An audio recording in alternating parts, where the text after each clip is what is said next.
Hi friends, welcome to Tejas Kitchen. ಇವತ್ತು ನಾವು ತುಂಬ ರುಚಿಯಾಗಿ ಬಾಯಲ್ಲಿಟ್ಟರೆ ಕರಗುವಂಥ ಕೇಸರಿಬಾತ್ ಮಾಡೋಣ.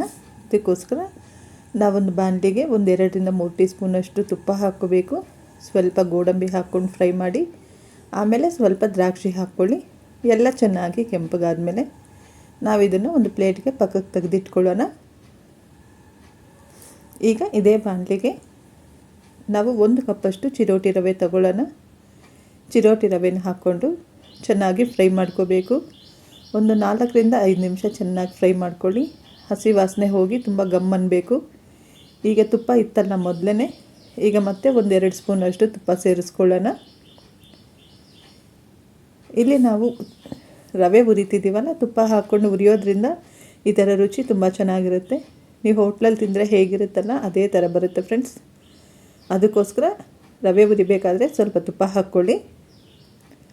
ಸ್ವಲ್ಪ ಕೆಂಪಗಾಗಬೇಕು ರವೆ, ಮತ್ತು ಕಲರು ಚೇಂಜ್ ಆಗಿ ಸ್ವಲ್ಪ ಗಮ್ ಅಂತ ಸ್ಮೆಲ್ ಬರಬೇಕು. ಹಸಿ ವಾಸನೆ ಎಲ್ಲ ಹೋಗಬೇಕು.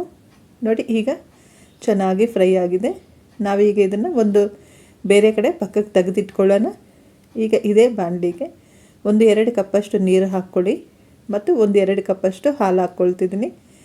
ನಮಗೆ ಹಾಲು ಬೇಡ ಅನ್ನೋರಾದರೆ ಡೈರೆಕ್ಟಾಗಿ 4 ಕಪ್ಪಷ್ಟು ನೀರು ಹಾಕ್ಕೊಳ್ಳಿ.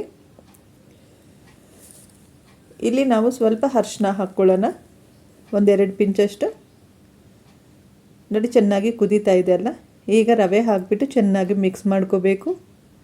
ಇದು ಮೇಲೆ ಎಗರೋದ್ರಿಂದ ಮುಚ್ಚಳ ಹಾಕಿ 1-2 ನಿಮಿಷ ಚೆನ್ನಾಗಿ ಬೇಯಿಸ್ಕೊಳ್ಳಿ. ಈಗ ನೋಡಿ, ತೆಗೆದುಬಿಟ್ಟು ಮುಚ್ಚಳ ತೆಗೆದು ಚೆನ್ನಾಗಿ ಮಿಕ್ಸ್ ಮಾಡ್ಕೊಳ್ಳೋಣ.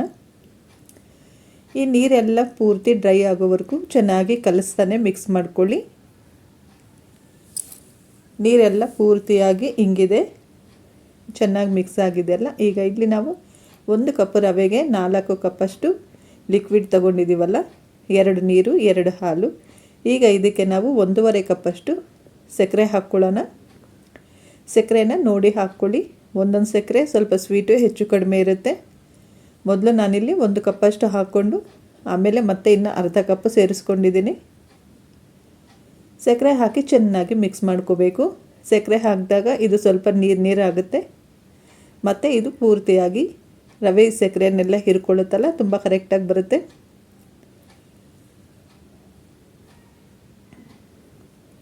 ಒಂದು ಸಾರಿ ನೀಟಾಗಿ ಮಿಕ್ಸ್ ಮಾಡ್ಕೊಳ್ತಾ ಬೇಯಿಸ್ಕೊಳ್ಳಿ. ಸಿಮ್ಮಲ್ಲೇ ಇಟ್ಕೊಂಡು ಬೇಯಿಸ್ಕೊಳ್ತಿದ್ದೀನಿ. ಈಗ ನೋಡಿ, ಸಕ್ಕರೆ ಎಲ್ಲ ಚೆನ್ನಾಗಿ ಕರಗಿದೆ, ಎಲ್ಲ ಚೆನ್ನಾಗಿ ಹೊಂದ್ಕೊಳ್ತಾ ಇದೆ ಅಲ್ಲ.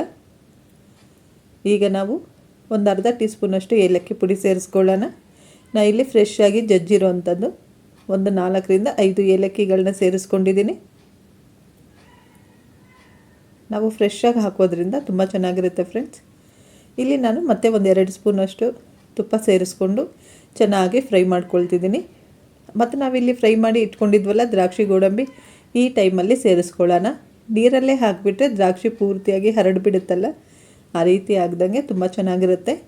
ನಿಮಗೆ ನಾವು ಇಷ್ಟೊಂದು ತುಪ್ಪ ಬೇಡ ಅನ್ನೋರು ಇಲ್ಲಿ ನೀವು 1-2-3 ಸ್ಪೂನು ಸನ್ಫ್ಲವರ್ ಆಯಿಲ್ ಕೂಡ ಯೂಸ್ ಮಾಡ್ಕೋಬಹುದು, ತುಂಬ ಚೆನ್ನಾಗಿರುತ್ತೆ.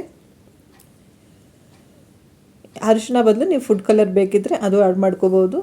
ಮನೆಗೆ ತಿನ್ನೋದಕ್ಕೋಸ್ಕರ ನಾವು ಫುಡ್ ಕಲರಲ್ಲಿ ಯಾವುದು ಆ್ಯಡ್ ಮಾಡೋದಿಲ್ಲ. ಆದ್ದರಿಂದ ನಾನಿಲ್ಲಿ 1 ಪಿಂಚಷ್ಟು ಅರಿಶಿನ ಹಾಕ್ಕೊಂಡಿದ್ದೀನಿ.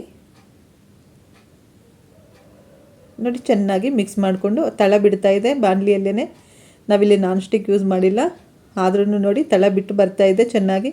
ಸೊ ಇವಾಗ ಚೆನ್ನಾಗಿ ಬೆಂದಿದೆ. ಒಂದು ಸಾರಿ ಮಿಕ್ಸ್ ಮಾಡಿಕೊಂಡು ಸ್ಟವ್ ಆಫ್ ಮಾಡ್ಕೊಬಿಡೋಣ. ಬಿಸಿ ಬಿಸಿಯಾದಂತಹ ರೆಸ್ಟೋರೆಂಟ್ ಸ್ಟೈಲಲ್ಲಿ ಹೇಗಿರುತ್ತೋ ಅದಕ್ಕಿಂತ ತುಂಬ ಚೆನ್ನಾಗಿರುತ್ತೆ ಫ್ರೆಂಡ್ಸ್ ಕೇಸರಿಬಾತ್. ನೀವು ಒಂದು ಸತಿ ಟ್ರೈ ಮಾಡಿ. ನಿಮ್ಗೆ ಇಷ್ಟ ಆಗಿದ್ದರೆ ನಮ್ಮ ಚಾನಲ್ಗೊಂದು ಲೈಕ್ ಮಾಡಿ ಮತ್ತು ಸಬ್ಸ್ಕ್ರೈಬ್ ಮಾಡ್ಕೊಳ್ಳಿ. ನಿಮಗೆ ಹೇಗೆ ಬಂತು, ನಿಮ್ಗೆ ಇಷ್ಟ ಆಯಿತಾ ಅಂತ ಹೇಳ್ಬಿಟ್ಟು ನನಗೆ ಕಮೆಂಟಲ್ಲಿ ತಿಳಿಸ್ಕೊಡಿ. Thank you.